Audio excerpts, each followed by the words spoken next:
Hi everyone, welcome back our YouTube channel. आज हम करने वाले हैं, हमारा हिस्ट्री की क्लास है। दूसरी क्लास है हमारी हिस्ट्री की, सेकंड क्लास। क्योंकि पहली क्लास हमने एक पीडीएफ बना करके डाली हुई है, जिसकी हमने प्लेलिस्ट बनाई हुई है। उसमें आपको जो है पीडीएफ मिल जाएगी और टेलीग्राम पे वो पीडीएफ सेम टू सेम आपको मिल जाएगी।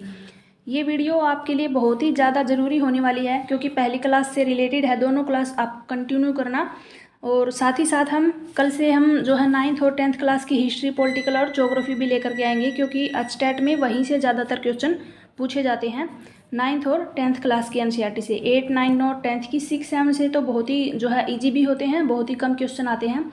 लेकिन 9th और 10th को आपको इसमें जोड़ना पड़ेगा। 6 to 8 के साथ ही 9 और 10th भी आपको करनी पड़ेगी। टीजीटी वालों के लिए बहुत ही ज़्यादा इंपॉर्टेंट है। तो कल से हम आपको क्लास जो आपको यूट्यूब पे देखने को मिल जाएगी। चैनल को जो है सब्सक्राइब कर लेना, वीडियो को, और ज़्यादा से ज़्यादा शेयर भी कर देना। चलिए वीडियो को स्टार्ट करते हैं। आज की वीडियो हमारे हिस्ट्री की होगी, सेकंड क्लास होगी, क्योंकि हमने पहली क्लास में क्या पढ़ा था। हमारे ये जो थे ऐतिहासिक स्रोत हमने पहली क्लास में कंप्लीट कर लिए थे। इतिहास के 2 स्रोत होते हैं, ऐतिहासिक और पुरातात्विक। तो ये सेकंड है। ऐतिहासिक स्रोत जो है पहले वाली वीडियो में है, आप वहाँ जा कर के उनको देख लेना। चलिए वीडियो को स्टार्ट करते हैं। इतिहास के स्रोत कितने हैं? 2 प्रकार के, ऐतिहासिक एक तो, और एक है पुरातात्विक स्रोत। इतिहासकार क्या होते हैं? जैसे कि किसी भी कोई स्टोरी हम पीछे की इतिहास के बारे में जानते हैं।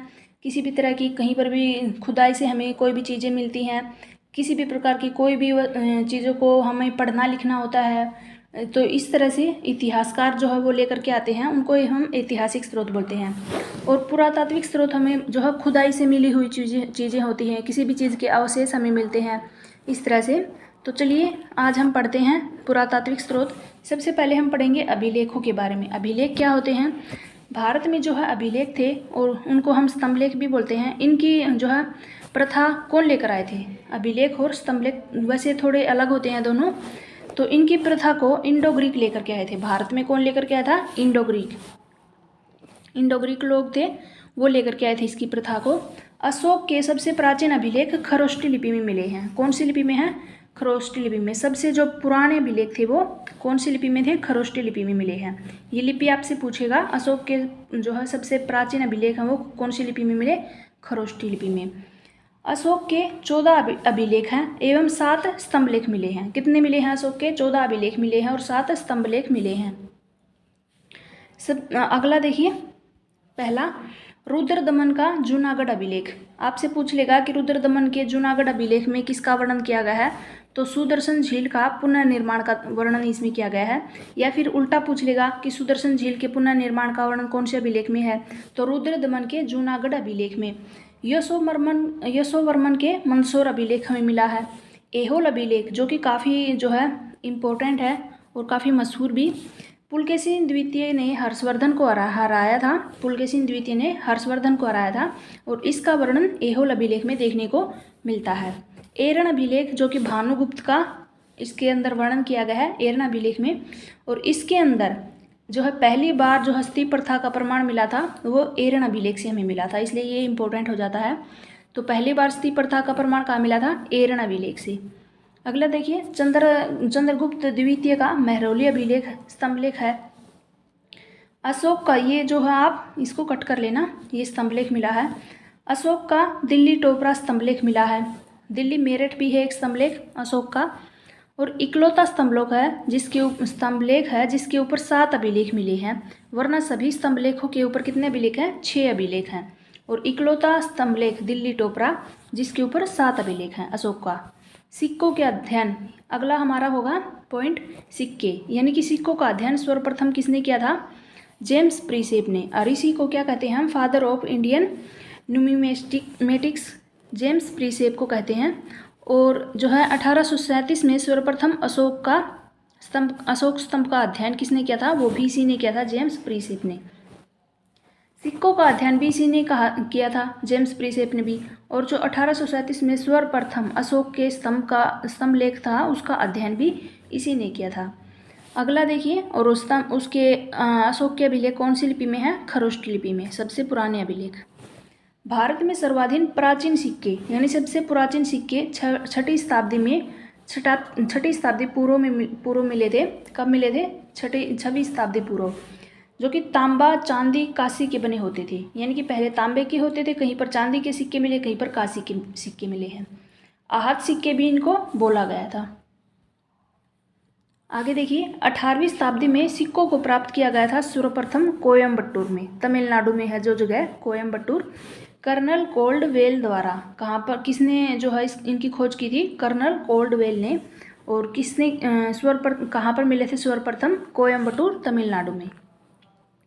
अगला देखिए, सर्वप्रथम जो सिक्के मिले हैं उनके ऊपर कोई लिपि नहीं होती थी, और इंडो ग्रीक सिक्कों पर सर्वप्रथम भारत में सिक्कों पर लिपि के होने के प्रमाण मिले हैं। जो इंडो ग्रीक सिक्के हैं वहाँ पर क्या मिले हैं? सर्वप्रथम लिपि के प्रमाण मिले हैं। भारत में पहली बार सोने के सिक्के चलाए थे किसने? मिरांडर ने। जो इंडो ग्रीक लोग हैं वही उनमें से ही एक है मिरांडर, उसने जो है पहली बार सोने के सिक्के चलाए थे। पहला मुस्लिम जिसने सोने के सिक्के चलाए थे, जो पहला मुस्लिम पूछ ले तो मोहम्मद बिन कासिम ने। मोहम्मद बिन कासिम ने सोने के सिक्के चलाए, जो कि पहला मुसलमान कहलाया। कुषाण काल में जो पहली बार सोने के सिक्के चलाए थे वो जो है कडफिसस ने चलाए थे, विम कडफिसस कुषाण काल में। और कुषाण काल में ही सर्वाधिक शुद्ध सोने के सिक्के किसने चलाए थे? कनिष्क ने। ये आपसे जो है कई बार पूछा गया है। कुषाण काल में सबसे जो है शुद्ध सोने के सिक्के चलाए थे कनिष्क ने। सर्वाधिक सोने के सिक्के किस काल में चले थे? गुप्त काल में। सबसे ज़्यादा सोने के सिक्के कौन से काल में चले थे? गुप्त में। और सबसे ज़्यादा शुद्ध सोने के सिक्के कनिष्क ने चलाए थे कुषाण काल में। शीशे के सर्वाधिक सिक्के किस काल में चले थे? आंध्र सातवाहन के काल में, जो कि गौतमी का पुत्र सातकर्णी है उसने चलाए थे। आंध्र सातवाहन के काल में गौतमी पुत्र सातकर्णी ने चलाए थे शीशे के, कांच के। आगे देखिए, तांबे के सर्वाधिक सिक्के कुषाण काल में ही चले थे। सिक्कों पर वीणा बजाते हुए दिखाया गया है समुद्रगुप्त को। समुद्रगुप्त ने अपना खुद का चित्र बनवाया था सिक्कों के ऊपर, जहाँ पर वो वीणा बजाते हुए दिखाया गया था। हर्षवर्धन देखिए, सिक्कों पर शिव के वाहन नंदी का चित्र दर्शाया है, और ये सिक्के कहाँ से मिले हैं? सोनीपत से मिले हैं। हर्षवर्धन ने नालंदा से जो सिक्के मिले हैं उनके ऊपर हर्षवर्धन का नाम श्रीहर्ष मिला है। जो नालंदा से हमें सोने के सिक्के मिले उनके ऊपर हर्षवर्धन का ही नाम है, जो कि श्रीहर्ष लिखा हुआ मिला था। अगला होगा हमारा स्मारक या फिर मंदिर। ये दो शैली के होते हैं मंदिर जो होते हैं। एक तो उत्तरी भारत में कौन सी शैली के होते हैं? नागर शैली के। और दक्षिणी भारत में द्रविड़ शैली के। इनकी अलग अलग पहचान होती है, नागर शैली और द्रविड़ शैली की, जो कि मूर्तियों में झलकती है। भारत में पहला मंदिर उत्तरी भारत में दशावतार मंदिर है, जो कि यूपी में स्थित है। और जो नागर शैली में देवगढ़ झांसी गुप्त काल में बनाया गया था। कहाँ पर? देवगढ़ झांसी में। जो पहला मंदिर उत्तर भारत में बनाया था वो दशावतार मंदिर था यूपी में, और नागर शैली में बना हुआ देवगढ़ झांसी में गुप्त काल में बनाया गया था। आगे देखिए, मूर्तियाँ जो है गांधार शैली और मथुरा शैली, दो प्रकार की मूर्तियाँ होती हैं, और इन्हीं से हम जो है मंदिरों की भी पहचान कर सकते हैं। ये देखिए,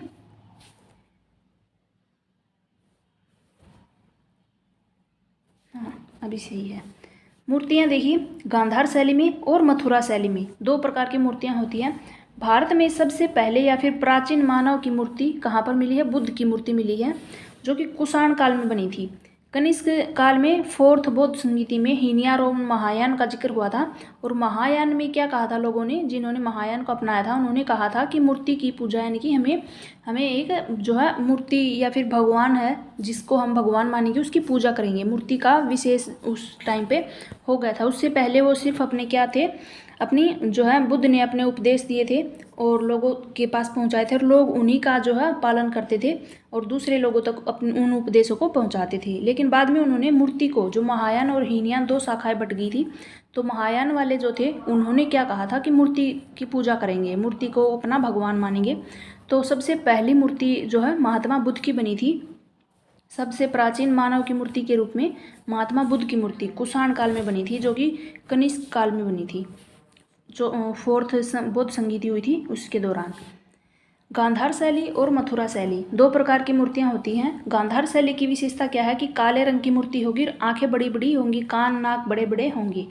और जो मथुरा शैली है उसकी जो पहचान है कि मूर्ति सफ़ेद रंग की होगी और नॉर्मली आंखें और कान नाक जो है वो सामान्य होंगे, बड़े नहीं होंगे। जैसे कि हमारे श्री राम की मूर्ति है जो है हमने अयोध्या में अभी लगवाई है, तो वो काले रंग की है और बड़ी बड़ी जैसी उसकी आंखें नाक जो एकदम दर्शाई गई है ना, चेहरा एकदम अलग से, तो वो क्या है, बड़ी आंखें कान नाक और काले रंग की मूर्ति, तो वो गांधार शैली में बनी हुई है मूर्तियाँ। हमारी जो मूर्ति है राम मंदिर में जो अभी लगाई है, सभी ने उसकी फ़ोटो देखी होगी या फिर कुछ लोग वहाँ से होंगे अयोध्या से, तो उन्होंने लाइव भी देखा होगा। वो काले रंग की है, तो इसलिए वो गांधार शैली की मूर्ति है। अगला देखिए प्राचीन भारत। प्राचीन भारत को देखिए 3 भागों में बांटा है। पहला क्या है, प्रागैतिहासिक काल, दूसरा है आधि ऐतिहासिक काल और तीसरा है ऐतिहासिक काल। पहला है जो हमारा प्रागैतिहासिक काल, उसको हमने 2 भागों में बांटा आगे चल के, पाषाण काल और धातु काल में। और पाषाण काल को फिर हमने 3 भागों में डिवाइड कर दिया, पूरा पाषाण काल, मध्य पाषाण काल और नवपाषाण काल। और इसके बाद में हमें जो चला था धातु काल, जिसको हम ताम्र युग भी कहते हैं। पूरा पाषाण काल था जिसके बारे में हमें पता नहीं कब से शुरुआत हुई और वो 8000 ईस्वी पूर्व तक रहा। फिर मध्य पाषाण काल जो 8000 से 4000 ईस्वी पूर्व, और नवपाषाण काल 4000 से 2500 ईस्वी पूर्व तक था। सबसे पहले हम पढ़ेंगे पूरा पाषाण के काल के बारे में। पूरा पाषाण काल, जो कि पहला प्रमाण 1863 में रॉबर्ट बुशफूट द्वारा क्या है, तमिलनाडु में पलवरम में मिला था। भारतीय प्राग ऐतिहासिक काल के जनक इनको कहा गया है। किसको कहा गया है, रॉबर्ट बुशफूट को। अगला है भारतीय पुरातत्व का जनक। हम पूछें भारतीय पुरातत्व के जनक, तो अलेक्जेंडर कनिंघम है ये, अलेक्जेंडर कनिंघम को भारतीय पुरातत्व का जनक, और ये प्राग ऐतिहासिक काल का जनक है रॉबर्ट बुशफूट। इसमें क्या क्या जो है विशेषताएं थी पूरा पाषाण काल की, यहाँ पर शिकार करना था, संग्रहण यानी कि कंदमूल जो इकट्ठा करके अपना जीवन यापन करते थे, आग जलाना सीख गए थे, पत्थर से बने हुए हथियारों का उपयोग उन्होंने स्टार्ट कर दिया था। सोहन नदी घाटी, नर्मदा घाटी, गोदावरी नदी घाटी में इनके सर्वप्रथम प्रमाण मिले हैं पूरा पाषाण काल के। अगला हमारा मध्य पाषाण काल, जो कि 8000 से 4000 ईस्वी पूर्व तक था। पहला साक्ष्य कब मिला था, 1857 में C.M. क्लाइज को। किसको मिला था, C.M. क्लाइज को। पत्थरों से बने हथियारों का जो है आकार छोटा हो गया था, पत्थर से जो हथियार बने थे उनका आकार छोटा हो गया था। जो पूरा पाषाण में थे बड़े बड़े हथियार थे पत्थर के। और जो है पहली बार मानव कंकाल अस्थियाँ मिली थी रायसराय क्या है, सराय नाहर यूपी में, ये नाम भी ऐसे ऐसे हैं, सराय नाहर यूपी में, जहाँ पर मानव अस्थियों के कंकाल मिले हैं, और राजस्थान के बागौर में। और पशुपालन की शुरुआत भी जो है हो गई थी मध्य पाषाण काल में। नवपाषाण काल में क्या क्या हुआ था, नवपाषाण काल में हमें जो 4000 से 2500 ईस्वी पूर्व है, पहिए का आविष्कार इसी काल में हुआ था। कब हुआ था, नवपाषाण काल में पहिए का आविष्कार। पहला साक्ष्य हमें 1860 में ली मैसूरियर के द्वारा मिला है, ली मैसूरियर के द्वारा 1860 में। मानव ने जो है कृषि की शुरुआत कर दी थी, क्योंकि वहाँ पर गेहूँ, कपास, जौ और चावल के साक्ष्य मिले हैं मेहरगढ़ से। कहाँ से मिले हैं हमें अनाज के, कृषि के साक्ष्य मेहरगढ़ से, और बलूचिस्तान जो कि पाकिस्तान में है वहाँ से भी। कृषि की शुरुआत का प्रमाण भारत से मिला है। सबसे पहले कपास की जो है शुरुआत का प्रमाण कहाँ से मिला है, भारत से। कपास का शुरुआत का प्रमाण हमारे भारत से, यानी कि ऐसा माना जाता है कि कपास की शुरुआत भारत से ही हुई है। कोल्डी हवा जो कि यूपी में है, वहाँ पर चावल के सर्वप्रथम प्रमाण मिले हैं। चावल के कोल्डी हवा। बुर्ज होम जम्मू कश्मीर में है, वहाँ पर कुत्ते की अस्थियाँ मिली हैं मानव अस्थियों के साथ, यानी कि कहीं पर मानव की अस्थियाँ मिली हैं, वहाँ पर साथ ही जो है उसमें कब्र में कुत्ते की भी अस्थियाँ मिली हैं। इनका मतलब था कि पहला जो है पालतू जानवर होता था वो क्या था, कुत्ता होता था। चिराद जो कि बिहार में है, हिरण के सींग से प्रचुर मात्रा में उपकरण बनाए जाते थे, इनके प्रमाण मिले हैं। कहाँ पर मिले हैं, चिराद के बिहार में हिरण के सींग से उपकरण बनाए गए थे। पहली बार अस्थायी घर बनाने की शुरुआत की गई थी नवपाषाण काल में ही। और धातु तांबा जो है वो पहली धातु मानी गई थी, तांबा, इसीलिए इसको ताम्र युग भी कहते हैं, जो कि 3000 से 2000 ईस्वी पूर्व चला। अगला हमारा है आधि ऐतिहासिक काल। इसमें लिपि मिल गई थी, लेकिन जो है लिपि को कोई पढ़ नहीं पाया था आधि ऐतिहासिक काल में। ओल्डेस्ट सिविलाइजेशन ऑफ इंडिया, जो कि सिंधु सभ्यता इसमें आ जाती है आधि ऐतिहासिक काल में, और ये एक नगरीय सभ्यता थी। यानी कि नगरों की शुरुआत हो गई थी। हड़प्पा सभ्यता या सिंधु सभ्यता इसको हम बोल सकते हैं। 2500 ईस्वी से 1750 ईस्वी पूर्व इसकी शुरुआत मानी गई है। और 1905 में क्या है, लॉर्ड कर्जन जो कि भारतीय पुरातत्व विभाग की स्थापना की थी 1905 में लॉर्ड कर्जन द्वारा। हड़प्पा सभ्यता का क्या है, जॉन मार्शल ने हड़प्पा सभ्यता का जो विस्तार है वो त्रिभुजाकार बताया गया माना गया है। यानी कि उसका जो विस्तार था, बस्तियां फैली हुई थी, नगर फैले हुए थे हड़प्पा सभ्यता के, वो त्रिभुजा आकार में फैले हुए थे। जॉन मार्शल द्वारा जो है हड़प्पा सभ्यता और मोहनजोदड़ो दोनों का वर्णन किया है। जो है इनकी खोज किसने की थी, जो है हड़प्पा सभ्यता को सबसे विकसित शहर मोहनजोदड़ो को माना गया है, सबसे विकसित, जिसका पूर्ण तरह से विकास हो चुका था। और इनकी खोज किसने की थी, दयाराम साहनी द्वारा। इनको जुड़वां शहर भी माना गया है हड़प्पा सभ्यता और मोहनजोदड़ो को। और मोहनजोदड़ो की जो है खोज किसने की थी, राखलदास बनर्जी ने। अभी ये यहाँ पर जो है कई नगर हैं जो कि काफ़ी इम्पोर्टेंट है, ये इनके खोजकर्ता और इनकी जो स्थिति है इसके बारे में देखिए। कांस्ययुगीन सभ्यता भी इसको माना गया है। नगरों का नाम यानी कि हड़प्पा नगर होगा हमारा, इसकी खोज किसने की थी, दयाराम साहनी ने हड़प्पा की खोज। और वर्ष कब, यानी कि 1921 में की थी, जो कि पाकिस्तान रावी नदी में थी। कहाँ पर है हड़प्पा सभ्यता, पाकिस्तान रावी नदी के पास। मोहनजोदड़ो देखिए जो कि सबसे विकसित शहर है, राखलदास बनर्जी ने इसकी खोज की थी 1922 में। जो और ये कहाँ पर है, पाकिस्तान में सिंधु नदी के पास, सिंधु नदी के किनारे, यानी कि पाकिस्तान में। चन्हुदड़ो देखिए गोपाल मजूमदार ने इसकी खोज की थी 1931 में, जो कि पाकिस्तान में ही सिंधु नदी के पास है। ये मोहनजोदड़ो के ही पास है चन्हुदड़ो, याद रखना, दोनों ही एक जैसे हैं बोलने में भी। अगला हमारा जो है इनके खोजकर्ता और ये सन याद रख लेना आप कि इनकी खोज किसने की थी, ज़्यादातर यही पूछे जाते हैं, और कब की हुई थी। सुतकागेडोर यानी कि मार्क आरेल ने की थी 1927 में, जो कि बलूचिस्तान दशक नदी के पास है, पाकिस्तान में है ये भी। लोथल देखिए, लोथल की खोज किसने की थी, रंगनाथ राव ने की थी 1955 से 57 के बीच इसकी जो है शुरुआत मानी गई है लोथल की खोज की। और ये गुजरात में भोगवा नदी के पास है, भोगवा नदी। कालीबंगा देखिए, कालीबंगा की खोज किसने की थी, अमलानंद घोष ने इसकी खोज की थी कालीबंगा की 1953 में। राजस्थान में घग्गर नदी के किनारे है। बनावली देखिए, बनावली की खोज RS बिष्ट ने की थी 1973 में, जो कि हरियाणा के सरस्वती नदी में है। तो हरियाणा का पेपर है तो ये आप जरूर याद रख लेना, शायद यही पूछ ले, बनावली की खोज किसने की थी, कहाँ पर है ये, हरियाणा सरस्वती नदी के किनारे 1973, सरस्वती नदी के पास। आलमगीरपुर जो कि यगदत्त शर्मा ने इसकी खोज की थी 1959 में। और हिड्डन नदी जो कि यूपी में है, हिड्डन नदी के पास। रत्नीगढ़ी कहाँ पर है, डॉक्टर सूरजभान ने इसकी खोज की थी 1969 में, जो कि हरियाणा की सरस्वती नदी के पास है। रत्नीगढ़ी और बनावली जो दोनों ही हरियाणा है, सरस्वती नदी के पास। अगला हमारा जो है हड़प्पा सभ्यता के बारे में पढ़ेंगे हम। सबसे पहला कोइन है हमारा हड़प्पा सभ्यता, उसके बाद मोहनजोदड़ो, फिर डिटेल में हम सभी के बारे में पढ़ेंगे। तो चलिए स्टार्ट करते हैं हड़प्पा सभ्यता के बारे में। हड़प्पा सभ्यता में क्या मिला है, 12 कक्षों का अन्नागार मिला है, यानी कि जहाँ पर हम अनाज इकट्ठा करते थे ना, वहाँ पर 12 कक्षों का अन्नागार मिला है बड़ा। इसको R37 कब्रिस्तान भी मिला है यहाँ पर, R37। इसमें जो है 57 मानव कंकाल मिले हैं, यानी कि इसको R37 किस लिए कहा गया, क्योंकि 57 जो है मानव के कंकाल मिले हैं, लेकिन 37 पर ही जो है पूर्ण तरह से उन्होंने शोध किया हुआ, इसलिए इसको R37 कहते हैं। आगे देखिए, स्त्री के गर्भ से निकलता हुआ पौधा जिसको उर्वरता की देवी कहा गया है, हड़प्पा सभ्यता में ही मिला है। अगला हमारा है भारतीय दर्शन की 6 पद्धतियाँ। ये मैंने वैसे ही इंक्लूड कर दी थी क्योंकि ये जो है काफ़ी बार क्वेश्चन में पूछी गई है, वैसे हड़प्पा से इनका कोई लेना देना नहीं है।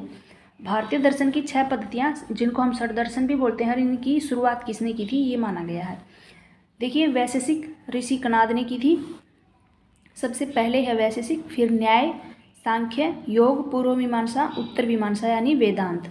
तो इनकी स्थापना या इनकी शुरुआत किससे मानी गई है, तो वैशेषिक की शुरुआत ऋषि कनद से मानी गई है। न्याय की शुरुआत की थी गौतम ने, सांख्य की कपिल ने, योग की पतंजलि ने, पूर्व मीमांसा जैमिनी ने, और उत्तर मीमांसा या फिर वेदांत वेद व्यास जी ने।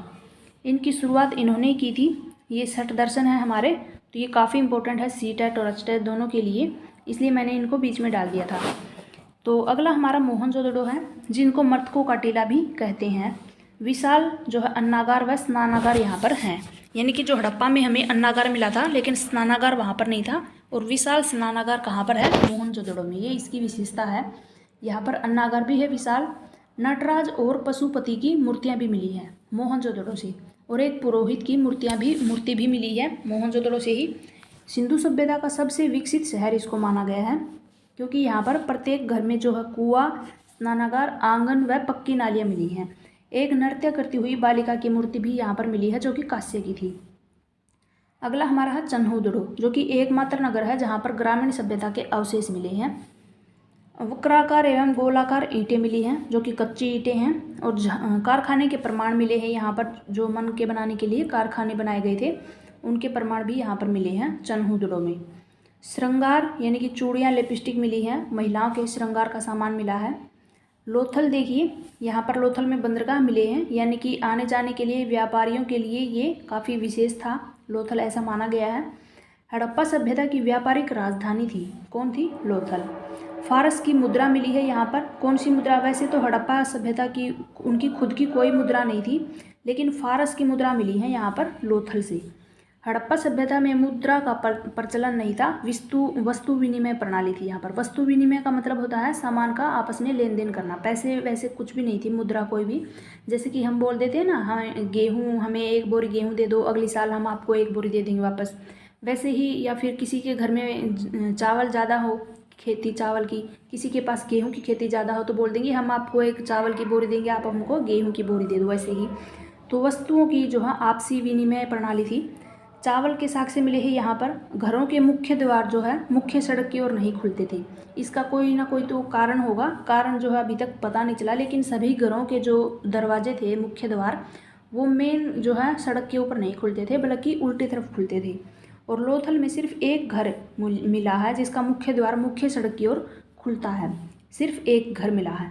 ये घर या तो वहाँ के किसी ऊंचे पद वाले का हो सकता है, हम बोल देते हैं किसी मुख्य आदमी का, गांव में जैसे सरपंच होते हैं उसी तरह से। बनावली देखिए, बनावली कहाँ है? हरियाणा के फतेहाबाद में, सरस्वती नदी के किनारे। बैलगाड़ियों के जो पहियों के निशान मिले हैं यहाँ पर। अग्निकुंड मिले हैं, किनारे नहीं बोल सकते हम, वैसे ही हमारे जो यहाँ पर सरस्वती नदी है हरियाणा में, वैसे इसलिए इसको बोलते हैं सरस्वती नदी के पास। बनावली हरियाणा के फतेहाबाद में बैलगाड़ियों के जो पहिए के निशान मिले हैं, कहाँ पर? बनावली में, बैलगाड़ियों के। अग्निकुंड भी मिले हैं यहाँ पर, और जले हुए जौ के साक्ष्य भी मिले हैं, जले हुए जौ के साक्ष्य। एकमात्र हड़प्पा कालीन नगर था जहाँ पर जल निकासी प्रणाली विकसित नहीं थी, हरियाणा में बनावली, जहाँ पर जो है जल निकासी प्रणाली विकसित नहीं थी बनावली में। कालीबंगा जो कि राजस्थान में है, जूते हुए खेत के साक्ष्य मिले हैं, और काली चूड़ियों के अवशेष भी मिले हैं। नगर नियोजन प्रणाली के बारे में देखिए। नगर नियोजन प्रणाली, जहाँ पर पक्की ईंटों का प्रयोग हो चुका था। प्रवेश द्वार, रक्षा द्वार, सड़क के किनारे कच्ची ईंटों का प्रयोग होता था। अलंकृत ईंटों का प्रयोग भी होने लगा था, यानी कि घरों के कोने को जैसे ऐसे ईंटों से हम सजा नहीं देते हैं, वैसे अलंकृत ईंटों का उपयोग होने लगा था। इस तरह से ईंटों को सजा करके कोनों को सजाया जाता था। नियोजित शहर 2 हिस्सों में बटे हुए थे। पश्चिमी टीला, जहाँ पर पुरोहित रहते थे और धार्मिक अनुष्ठान करते थे, जो कि ऊंचाई पर था। और पूर्वी टीला, जहाँ पर सामान्य लोग यानी कि शिल्पकार, सैनिक रहते थे, व्यापारी रहते थे, वो नीची तरफ था, नीची साइड में, ऊंचाई पर नहीं बल्कि निचली तरफ था। वास्तुकला क्या थी? हड़प्पा कालीन वास्तुकला, नालियाँ पक्की ईंटों से बनी होती थी और ढकी हुई होती थी। प्रमुख फसलें थी चावल, जो कि रंगपुर में इसके अवशेष मिले हैं। कपास के उगाने का प्रथम प्रमाण भारत से मिला है। गेहूं और जौ के साक्ष्य भी हड़प्पा से मिले हैं। पशुपालन, हाथी और घोड़े के साक्ष्य मिले हैं लोथल से। बैल की आकृति मिली है, यानी कि बैल होता था तो गाय भी होती थी, लेकिन गाय का कोई प्रमाण नहीं मिला है अभी तक, लेकिन बैल की आकृति मिली है। मुद्रा का प्रचलन नहीं था, हमने अभी बताया कि वस्तु विनिमय प्रणाली थी, वस्तुओं का आपसी लेन देन करती थी। लिपि, भाव चित्रात्मक लिपि का प्रयोग किया गया था। 64 चित्र हैं, कोई उनको पढ़ नहीं पाया अभी तक, और ये पहले दाएं से बाएं थी, अब फिर बाएं से दाएं लिखी गई थी। अंतिम संस्कार में 3 प्रकार के अंतिम संस्कार होते थे। दाह संस्कार होता था, पूर्ण समाधिकरण और आंशिक समाधिकरण होता था। हड़प्पा सभ्यता का पतन किस प्रकार से हुआ? किस तरह से हड़प्पा सभ्यता का पतन हुआ था। अलग अलग जो इतिहासकार हैं उनके अलग अलग मत हैं। किसी ने कहा कि भूकंप आया था, किसी ने कहा कि बाढ़ आई थी जिसकी वजह से सब जो है बर्बाद हो गया। और इतिहासकार जॉन मार्शल के अनुसार क्या है, भूकंप की वजह से हड़प्पा सभ्यता का पतन हुआ था। अगला हम पढ़ेंगे वैदिक काल के बारे में, जिसमें हम पढ़ेंगे चारों वेद हमारे। वैदिक काल जो कि 1500 से 600 ईस्वी पूर्व इसकी शुरुआत मानी गई है। ऋग्वेद काल और उत्तर वैदिक काल। ऋग्वेदिक काल है 1500 से 1000 ईस्वी पूर्व और उत्तर वैदिक 1000 से 600 ईस्वी पूर्व। अगला देखिए ग्रामीण सभ्यता है। यहाँ पर आर्य आए थे। हड़प्पा सभ्यता कौन सी थी, नगरीय सभ्यता। मैक्स मूलर के अनुसार मध्य एशिया से, हिटलर के अनुसार जर्मनी से और स्वामी दयानंद सरस्वती के अनुसार तिब्बत से। आर्य कहाँ से आए थे, ये जो इनके अलग अलग मत दिए गए हैं। मैक्स मूलर ने कहा कि आर्य मध्य एशिया से आए हैं, हिटलर ने कहा कि वो जर्मनी से आए हैं और स्वामी दयानंद सरस्वती ने कहा कि वो तिब्बत से आए हैं आर्य। ऋग्वेदिक काल में ऋग्वेद लिखा गया था। उत्तर वैदिक काल में यजुर्वेद, अथर्ववेद और सामवेद तीनों लिखे गए थे। कृषि और पशुपालन प्रमुख कार्य हैं उस काल के। पितृस्तात्मक समाज यानी कि जो है ऋग्वेद में सर्वाधिक शब्द का प्रयोग हुआ है पिता का 335 बार, इसलिए इसको पितृस्तात्मक समाज माना गया है। कृषि योग्य भूमि को उर्वरा के नाम से जाना जाता था। उर्वरा जो कि आज भी हम जानते हैं कृषि योग्य भूमि को। साहित्य देखिए, पहला हम पढ़ेंगे वेदों के बारे में। पहला हमारा है ऋग्वेद जो कि 1500 से 1000 ईस्वी पूर्व सरस्वती नदी के किनारे बैठ कर के लिखा गया था। इसके अंदर 10 मंडल हैं, यानी कि ऋग्वेद में 10 मंडल हैं। 2 से 7 सबसे पुराने हैं और 1 और 10 नए मंडल में शामिल किए गए हैं, यानी कि 10 मंडल हैं। पहला और आखिरी किस में माना गया है, नए मंडल में। आगे देखिए 7वां जो मंडल है उसमें दशराज युद्ध के बारे में जानकारी मिलती है। कौन से 7वें मंडल में, दशराज के युद्ध के बारे में। वेदों के 4 भाग हैं, संहिता, उपनिषद, ब्राह्मण और अरण्यक।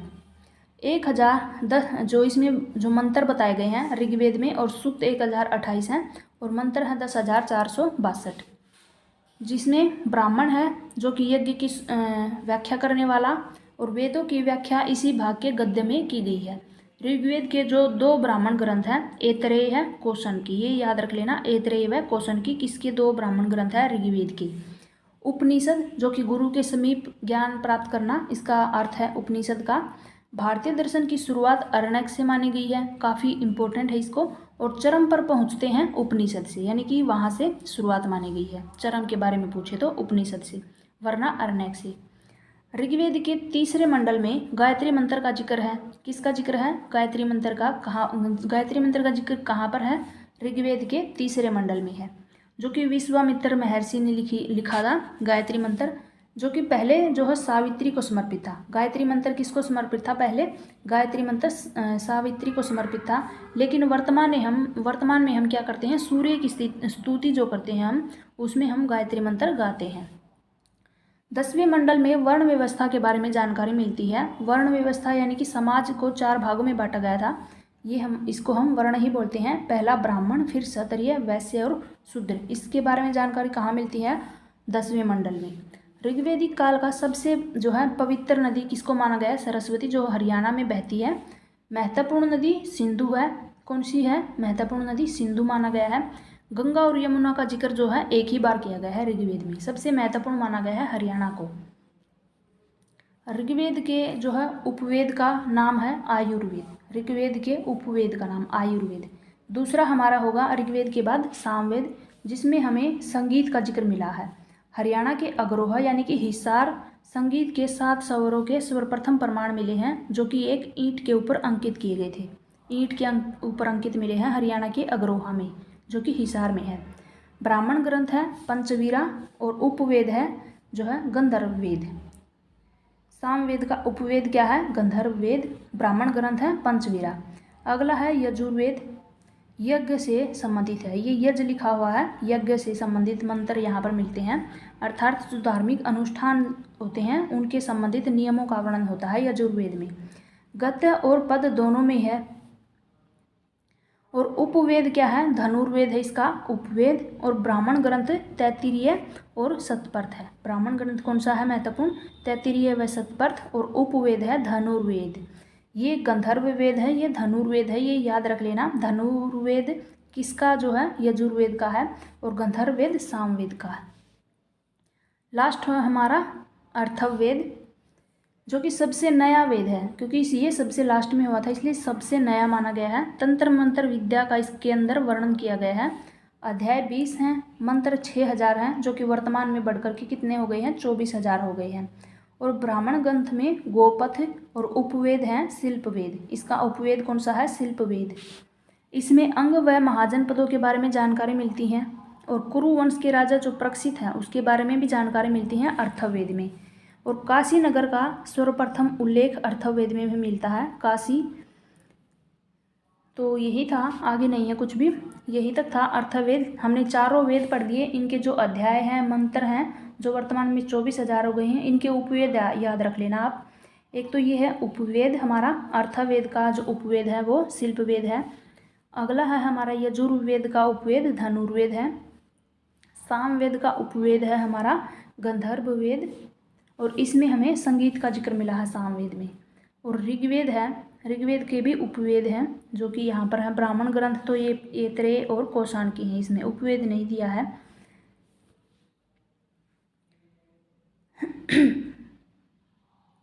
सरस्वती नदी के किनारे बैठ करके इनको लिखा गया था।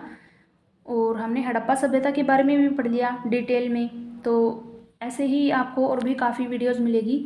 और सीटेट के लिए तो आप सभी को पता है 6 to 8 ही काफ़ी होता है, लेकिन जो हम 9th और 10th पढ़ने वाले हैं वो अचटेट के लिए स्पेशल क्लास होने वाली है।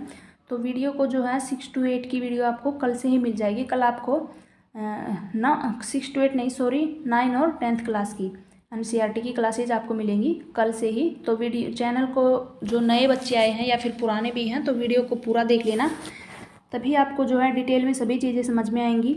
और चैनल को सब्सक्राइब कर लेना। कल मिलते हैं एक नई वीडियो के साथ, तब सबके लिए सभी को गुड लक और सभी का दिन शुभ हो। Bye bye, thank you.